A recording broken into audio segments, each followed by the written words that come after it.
2026년 초 대한민국 증권사들이 역사상 처음으로 합산 순이익 10조 원을 돌파했습니다.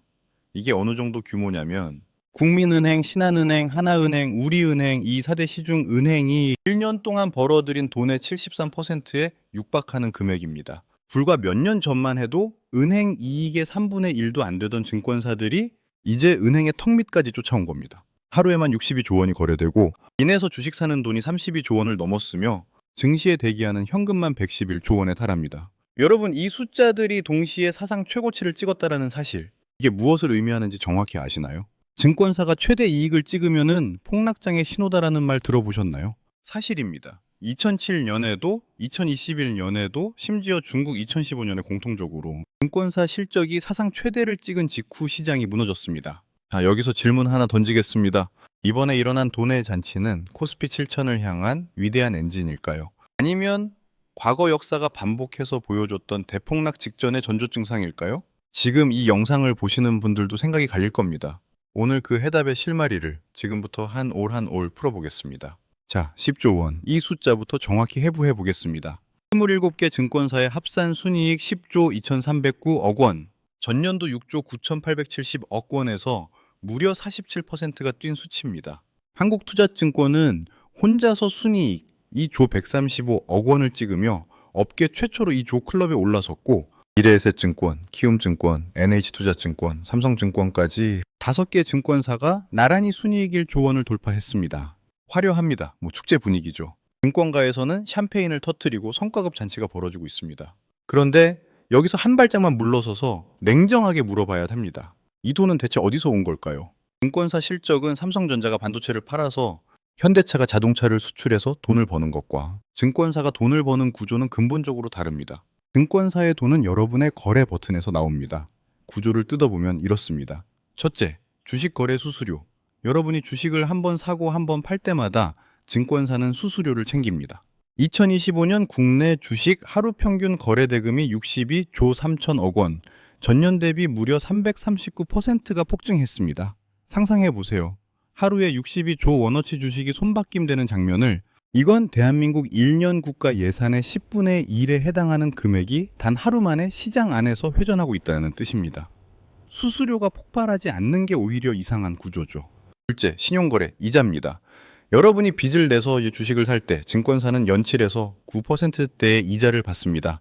지금 빚투 잔고가 32조 원을 넘었으니 단순 계산으로만 봐도 매년 2조 원 이상의 이자 수입이 증권사로 흘러 들어가는 겁니다. 여러분이 잠을 자는 동안에도, 출퇴근 지하철에 서 있는 동안에도 그 이자는 쉬지 않고 증권사 금고로 빨려 들어갑니다. 셋째, IPO 수수료. 기업이 상장할 때 증권사가 주관사 역할을 하면서 받는 수수료입니다. 시장이 뜨거우니 너도 나도 상장하겠다고 줄을 서고 기다리기만 해도 돈이 걸어 들어오는 구조가 된 거죠. 넷째, 자기자본 운용 수익. 증권사가 자기 돈으로 채권과 주식에 투자해 올리는 수익입니다. 시장 전체가 우상향하니 증권사 자체 투자에서도 돈이 불어나고 있습니다. 이걸 한마디로 정리하면 이렇습니다. 증권사 실적은 실물 경제의 천계가 아닙니다. 시장에 몰려든 사람들의 탐욕과 거래 빈도를 측정하는 심리 지표에 가깝습니다. 공장이 더 돌아가서 그 10조가 된 게 아니라 더 많은 사람이 더 자주, 더 큰 빚을 지면서 매매 버튼을 눌렀기 때문에 10조가 된 겁니다. 마치 카지노의 매출이 치솟았다고 해서 그 도시의 산업이 부흥한 게 아닌 것처럼 증권사의 사상 최대 실적은 실물 경제의 건강 증명서가 아닙니다. 시장 과열의 천기록입니다.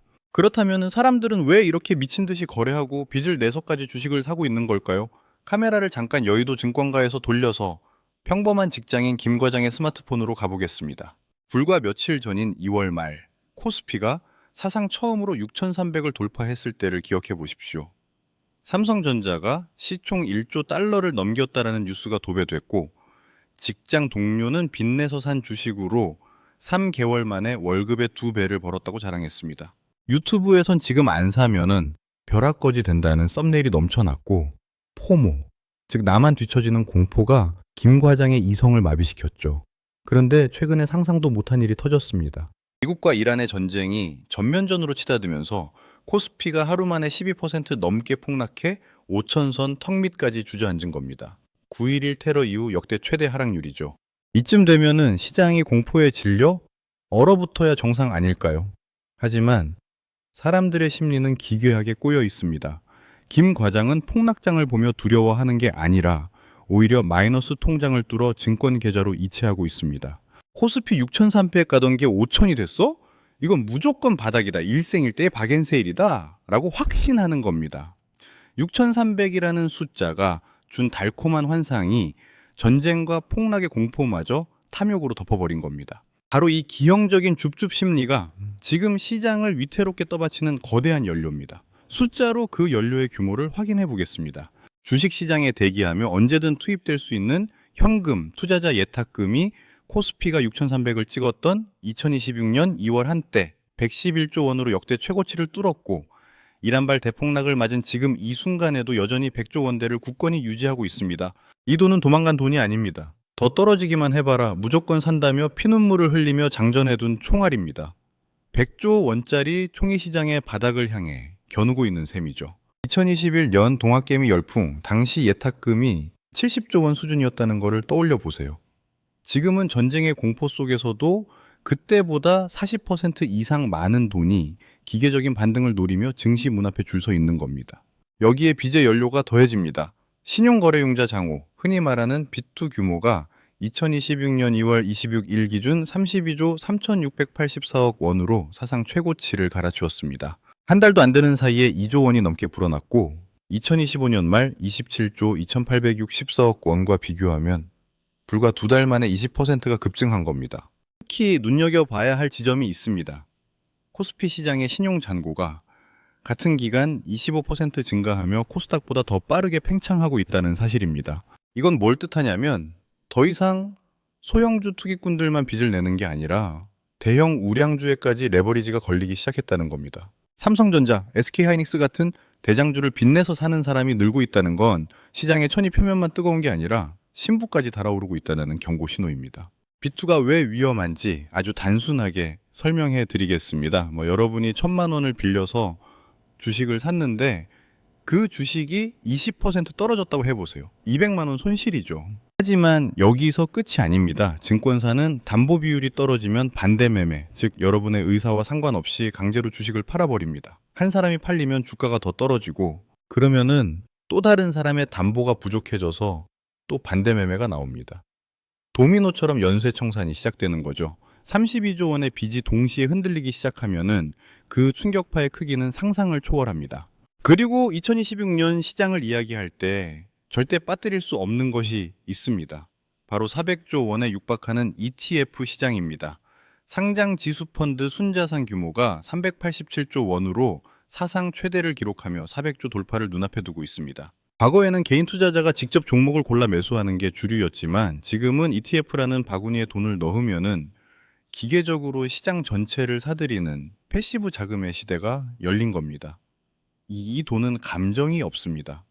시장이 오르면은 기계적으로 더 사고 자금이 유입되면은 자동으로 더 사들입니다. 마치 거대한 블랙홀처럼 시장의 유동성을 빨아들여 지수를 끌어올리는 새로운 중력장이 형성된 겁니다. 정리해 보겠습니다. 예탁금 100조, 빚투 32조, ETF 387조. 이 세 가지 거대한 유동성의 엔진이 동시에 사상 최대 출력으로 가동되고 있는 게 지금 2026년 시장의 민낯입니다.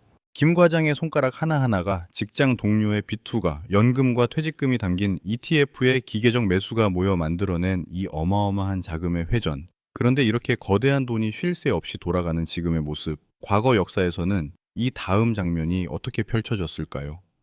시계를 1999년으로 돌려보겠습니다. 당시 대한민국은 IMF 외환위기의 상처를 딛고 일어서며 코스닥이라는 새로운 무대에 열광하고 있었습니다.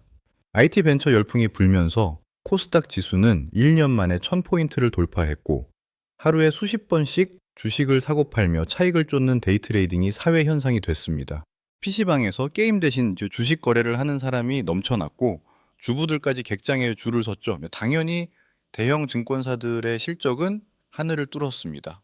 모두가 확신했습니다. 인터넷이 세상을 바꿀 것이고 이 상승은 영원할 거라고. 결과는 어떻게 됐을까요?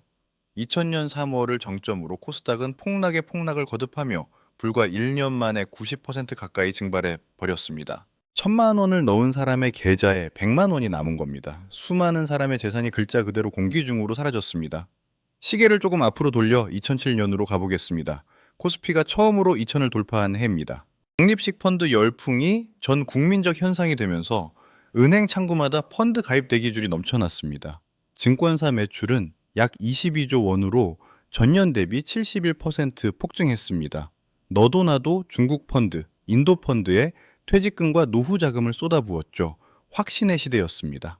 하지만 불과 1년 뒤 글로벌 금융위기가 쓰나미처럼 덮치면서 코스피는 890까지 곤두박질 쳤습니다. 고점 대비 절반도 안 되는 수준으로 추락한 겁니다. 그 펀드에 전 재산을 넣었던 은퇴 세대의 비명이 전국을 뒤덮었고 이혼 소송에서 펀드 손실이 재산 분할 쟁점이 되는 슬픈 시대가 열렸습니다. 2015년 이번엔 중국입니다. 개인 투자 열풍으로 상하이 종합지수가 약 1년 만에 150% 수직 상승했습니다. 중국 증권사 순이익은 119% 폭증했고 길거리 노점상까지 주식 계좌를 열었다는 이야기가 돌았습니다. 정부가 국민에게 주식 투자를 권장했을 정도니까요. 모두가 중국의 세기라고 외쳤습니다. 하지만 정부가 신용거래 규제를 강화하자 바늘 하나가 풍선을 터뜨리듯 시장은 순식간에 40% 폭락했습니다. 수천만 명의 개인 투자자가 한순간에 재산의 절반을 잃었고 주식 대출을 갚지 못한 투자자들의 비극적인 소식이 중국 전역을 뒤흔들었습니다. 가장 가까운 사례는 2021년입니다. 동학개미 열풍. 기억나시죠? 코로나 팬데믹 이후 역대급 유동성이 풀리면서 주식시장은 축제의 장이 됐습니다. 증권사 순이익은 약 9조 원으로 당시 사상 최대를 기록했고 코스피는 3,300억까지 치솟았습니다. 투자자 예탁금 70조, 신용장호 25조, 모두가 코스피 4천, 5천을 외쳤습니다. 주식 안 하면 바보 소리를 듣던 시절이었죠. 그 뒤에 무슨 일이 벌어졌는지 여러분의 계좌가 기억하고 있을 겁니다. 글로벌 금리 인상이 시작되자 코스피는 2134까지 주저앉았습니다. 고점 대비 35% 하락. 빚내서 산 주식은 반대 매매의 폭풍 속에서 산산조각 났습니다. 4번의 역사가 우리에게 소름 끼치도록 일관된 하나의 패턴을 보여주고 있습니다. 증시가 오르니까 거래가 늘어난 게 아닙니다.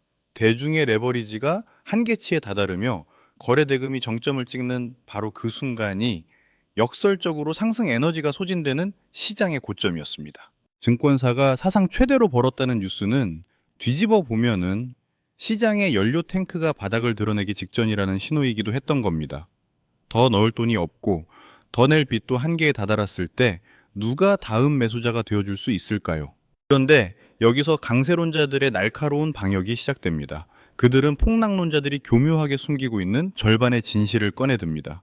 역사적으로 증권사 실적이 사상 최대를 찍었음에도 시장이 폭락하기는커녕 오히려 대세 상승을 이어갔던 사례들 말입니다. 시계를 2005년으로 돌려볼까요?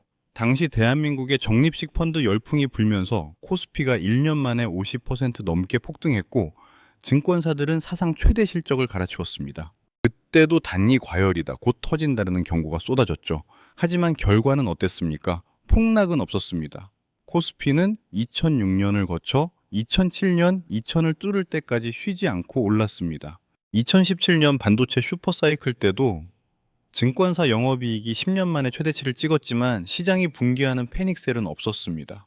또한 강세론자들은 주장합니다. 과거의 폭락 패턴과 지금을 같은 선상에 놓고 비교하는 것은 공정하지 않다. 왜냐하면 시장에 돈이 들어오는 유동성의 구조 자체가 완전히 달라졌기 때문이다. 이 주장 무시할 수가 없습니다. 실제로 강력한 근거가 있거든요. 과거 증권사가 돈을 쓸어 담을 때는 오직 개인 투자자들의 무리한 비투와 단타라는 얄팍한 연료에만 의존했습니다. 이 연료가 바닥나면은 시장도 그대로 멈추고 추락했죠. 하지만 2026년 지금 시장을 밀어올리는 돈의 성격은 다르다는 겁니다. 강세론자들이 내세우는 가장 강력한 무기가 바로 종합투자계좌 IMA입니다. 이게 뭐냐면 증권사가 여러분에게 은행 예금처럼 돈을 맡기세요. 우리가 운용해서 수익을 드릴게요 라고 하는 상품입니다. 핵심은 원금 보장을 내세운다는 점이에요.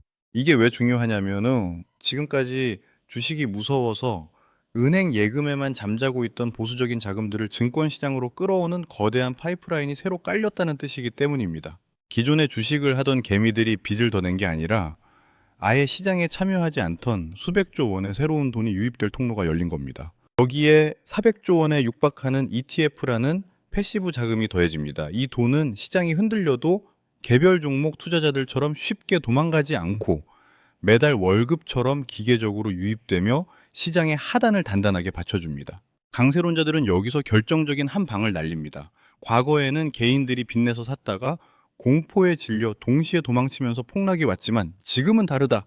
은행에서 넘어온 막대한 IMA 자금과 400조 원의 ETF가 마르지 않는 지하 수맥처럼 시장을 떠받치고 있다. 따라서 지금 증권사의 10조 원 실적은 폭락 직전의 마지막 불꽃이 아니라 대한민국 자본시장의 체급 자체가 한 단계 레벨업하는 구조적 팽창의 증거다.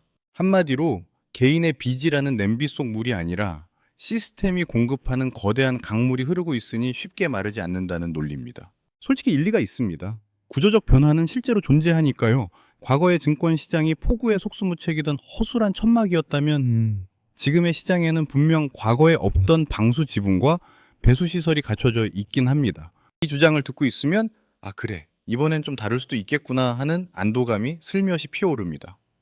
그런데 여기서 잔혹한 진실이 하나 더 있습니다. 방수 지붕이 있다고 해서 태풍을 막을 수 있을까요? 역사적으로 모든 금융위기는 이번엔 다르다는 헛된 믿음 속에서 시작됐습니다. 2008년에도 모두가 금융공학이 리스크를 분산시켜 줄 거라고 확신했죠. 서브프라임 모기지라는 폭탄을 수백 개로 쪼개서 전 세계에 뿌려놓으면 안전해질 거라고 믿었습니다. 결과는 전 세계가 동시에 무너지는 역사상 최악의 금융위기였습니다. 리스크를 분산한 게 아니라 전염시킨 거였으니까요. 이 새로운 안전장치들이 과연 진짜 우리를 지켜줄 수 있는 건지 아니면 오히려 더 거대한 위험을 품고 있는 건지 그 이면을 반드시 뜯어봐야 합니다. IMA부터 뜯어보겠습니다. 증권사는 이 상품을 홍보할 때 뭐라고 합니까? 증권사가 파산하지 않는 한 원금이 보장된다. 이 문구 참 안심이 되죠. 하지만 이 한 줄에 교묘하게 숨겨진 두 가지 뇌관이 있습니다. 첫 번째 뇌관. IMA는 예금자 보호법의 보호를 받지 않습니다. 여러분이 은행에 예금하면 예금보험공사가 최대 5천만 원까지 지켜줍니다. 그 은행이 망해도 그 돈은 돌려받을 수 있어요. 하지만 IMA에 넣은 돈은 예금보험 대상이 아닙니다. 증권사가 원금을 보장하겠다라고 약속하는 것이지 국가가 보장하는 게 아니라는 뜻입니다. 그 약속을 지킬 수 있는 유일한 담보는 증권사의 자기 자본뿐이에요. 마치 친구가 내 돈 꼭 갚을게 믿어라고 하는 것과 본질적으로 다르지 않습니다. 두 번째 뇌관. 정부는 IMA로 모은 자금의 일정 비율을 중소벤처기업 벤처, 즉 위험도가 높은 자산에 의무적으로 투자하도록 규정하고 있습니다. 원금 보장을 약속해 놓고 그 돈으로 위험한 곳에 투자해야 하는 모순적인 구조인 겁니다. 시장이 잘 돌아갈 때는 아무 문제가 없어 보입니다. 하지만 경기가 꺾이고 중소기업 부도율이 올라가면 어떻게 될까요? 그 손실은 고스란히 증권사의 자기 자본으로 메워야 합니다. 리스크가 사라진 게 아닙니다. 여러분의 어깨에서 증권사의 등짝으로 옮겨간 것 뿐입니다. 상상해 보세요. 시장이 20% 급락하는 상황이 왔습니다. IMA 투자 자산에서 대규모 손실이 발생합니다. 하지만 이제 증권사는 고객에게 원금을 돌려줘야 합니다. 자기 자본을 긁어서 이제 메우기 시작합니다. 동시에 B2 고객들의 반대 매매가 쏟아지면서 시장이 더 떨어집니다. 증권사의 자기 자본은 두 방향에서 동시에 갉아먹히기 시작합니다. 이건 안전망이 아니라 폭풍이 오면은 증권사 자체가 뇌관이 되는 구조입니다. 이제 ETF로 눈을 돌려보겠습니다.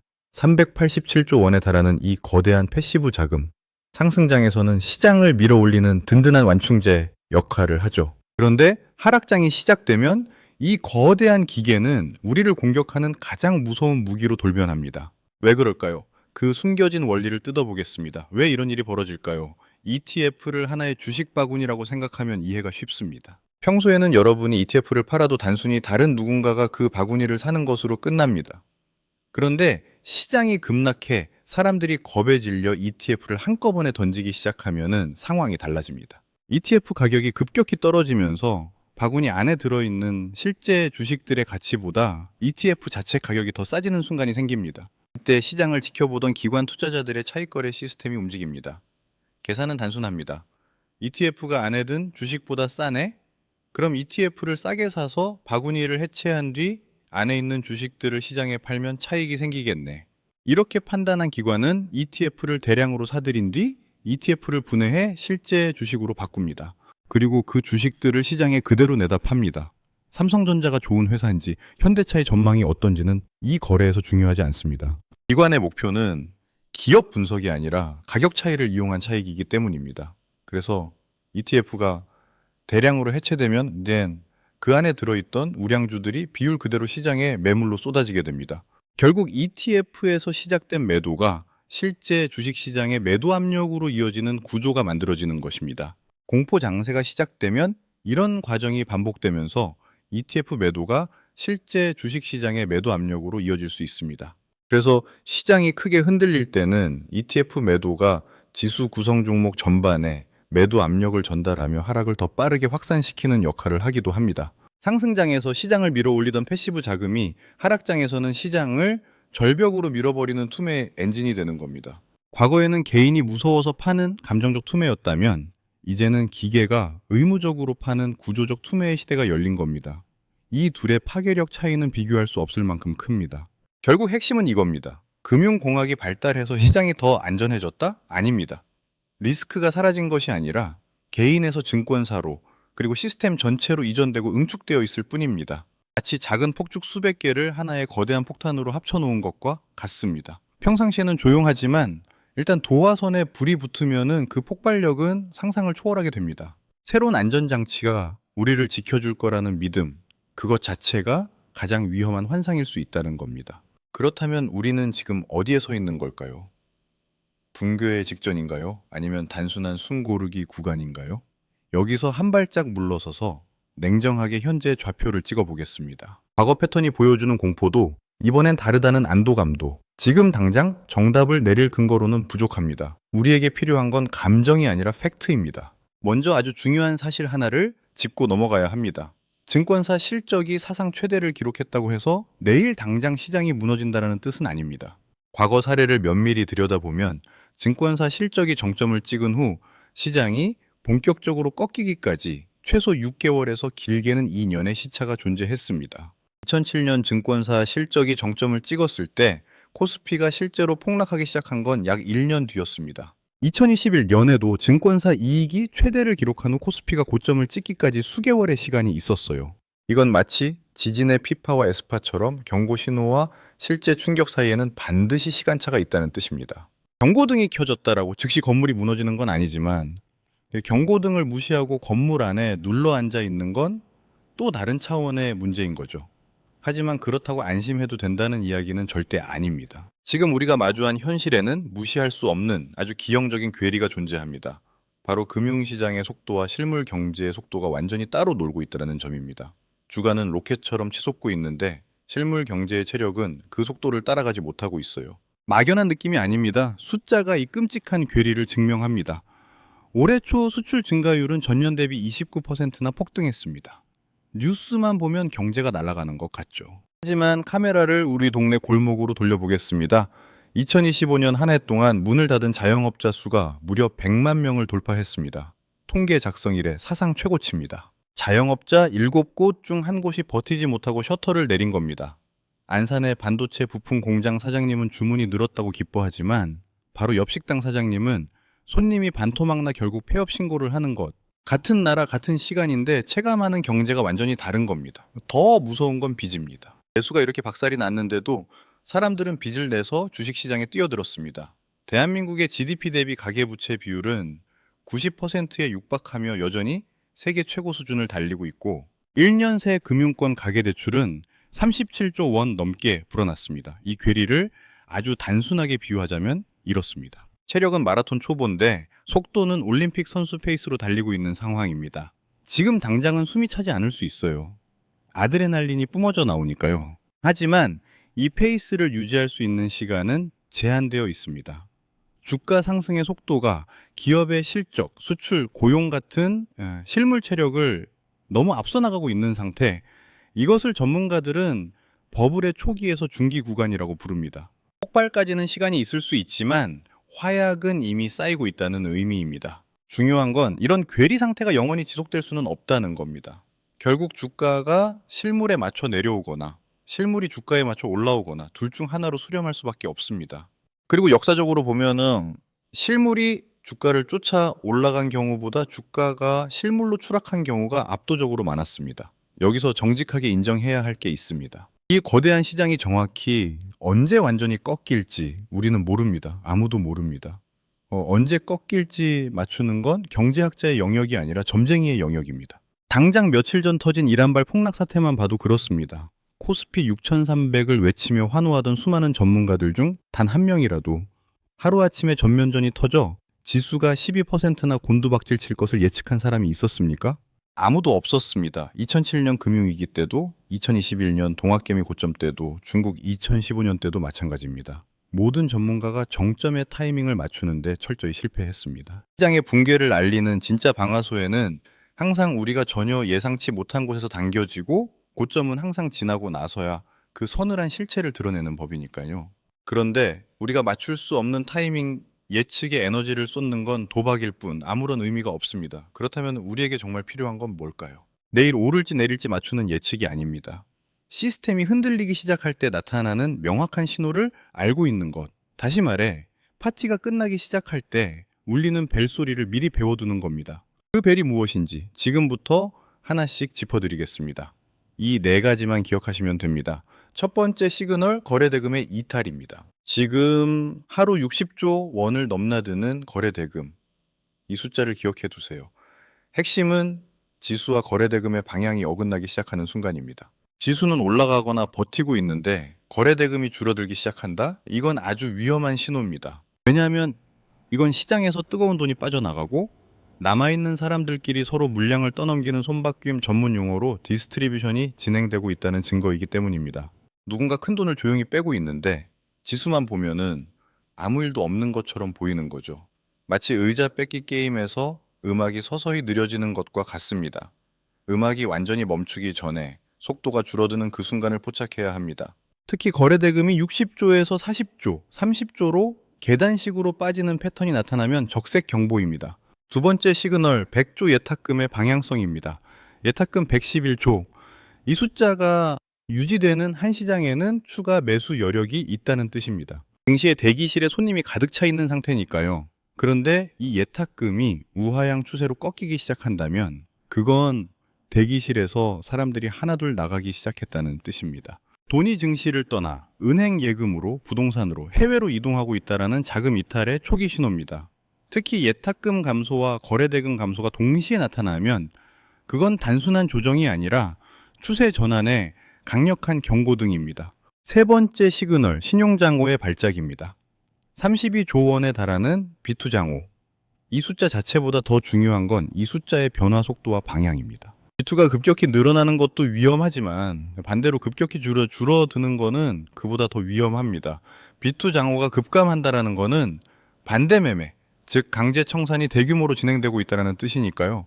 특히 코스피와 코스닥의 신용 비율 변동을 따로 봐야 합니다. 코스피 대형주의 신용 잔고가 먼저 줄어들기 시작하면은 기관과 큰 손들이 먼저 빠져나가고 있다는 뜻이에요. 큰 배가 먼저 항구를 떠나면 작은 배들은 곧 파도에 휩쓸리게 됩니다. 네 번째 시그널, 새로운 돈의 멈춤입니다. IMA 같은 원금 보장형 상품으로의 자금 유입이 정체되거나 감소하는 시점에 주목해야 합니다. IMA는 은행에서 증시로 자금을 끌어오는 파이프라인이라고 했죠? 이 파이프에 물이 줄어든다는 건 더 이상 시장으로 유입될 새 돈이 마르고 있다는 의미입니다. 수도꼭지가 서서히 잠기고 있는 건데 아무도 눈치채지 못하는 상황. 그게 가장 위험한 순간입니다. 이 ETF 순유입 규모의 둔화도 같은 맥락에서 봐야 합니다. 387조 원으로 불어난 ETF에 새 돈이 들어오는 속도가 줄어들면 그건 시장을 떠받치던 기계적 매수 세력의 힘이 약해지고 있다는 경고입니다. 자, 이 네 가지를 정리해 보겠습니다. 거래대금의 방향, 예탁금의 추세, 비투장호의 변동, 새로운 자금 유입의 정체. 이 네 개의 계기판을 동시에 모니터링하면은 여러분은 시장의 천이 떨어지기 시작하는 순간을 다른 누구보다 빨리 감지할 수 있습니다. 주식시장에서 살아남는 사람은 가장 많이 번 사람이 아닙니다. 가장 오래 살아남은 사람입니다. 워런 버핏은 이렇게 말했죠. 썰물이 빠져야 누가 벌거벗고 수영하고 있었는지 보인다고. 여러분의 수영복은 지금 제대로 입고 계신가요? 자, 우리는 오늘 꽤 긴 여정을 함께 했습니다. 결론을 말씀드리겠습니다. 지금 시장이 대세 상승장의 초입인지 폭락 직전의 끝자락인지 우리는 결코 미리 알 수 없습니다. 그리고 솔직히 말하면은 그걸 맞추려는 시도 자체가 가장 위험한 도박입니다. 2007년에도 고점을 맞춘 사람은 없었고 2021년에도 정확한 타이밍에 빠져나온 사람은 극소수에 불과했습니다. 천재 펀드 매니저도 노벨상 수상 경제학자도 시장의 정점은 맞추지 못합니다. 우리가 해야 할 일은 예측이 아니라 대응입니다. 중요한 건 시장의 방향이 아닙니다. 내 계좌의 상태입니다. 지금 이 순간 여러분에게 던지고 싶은 질문은 하나입니다. 내 계좌의 빚은 얼마나 있습니까? 만약 내일 시장이 20% 떨어진다면 여러분의 생활은 유지됩니까? 반대 매매 통보를 받을 가능성은 없습니까? 6개월간 시장이 횡보하거나 하락해도 버틸 수 있는 현금 여력이 있습니까? 이 질문에 자신 있게 그렇다고 답할 수 없다면 지금 당장 여러분의 레버리지를 점검해야 합니다. 시장의 방향을 맞추는 건 불가능하지만 내 포지션의 안전벨트를 조이는 건 오늘 당장 할 수 있는 일이니까요. 10조 원의 증권사 잔치 아래에서 여러분이 만약 시장이 더 오를 거라고 확신한다면 그 확신의 근거는 데이터입니까? 아니면 주변 분위기입니까? 반대로 곧 무너질 거라는 공포에 사로잡혀 계시다면은 그 공포는 과거의 트라우마입니까? 아니면 실제 숫자가 보여주는 경고입니까? 오늘 이 영상에서 드린 4가지 시그널, 거래대금, 예탁금, 비투 잔고, 새로운 자금 유입, 이 4가지 계기판을 여러분의 투자 대시보드에 올려놓으시기 바랍니다. 시장이 올라도 내려도 이 숫자들, 이 여러분에게 가장 정직한 내비게이션이 되어줄 겁니다. 답은 시장에 있지 않습니다. 여러분의 계좌에 있습니다. 지금 여러분의 생각은 어떠신가요? 이번엔 정말 다를까요? 아니면 역사는 또다시 같은 시를 읊을까요? 증권사 10조 축포가 새로운 시대의 팡파르인지 마지막 불꽃놀이인지 여러분의 현재 포지션과 생각을 댓글로 공유해 주세요. 서로의 관점이 모이면은 혼자서는 보지 못했던 시장의 또 다른 면이 보일 수 있습니다. 영상이 유익하셨다면 구독과 좋아요 부탁드립니다. 영상 제작에 큰 힘이 됩니다.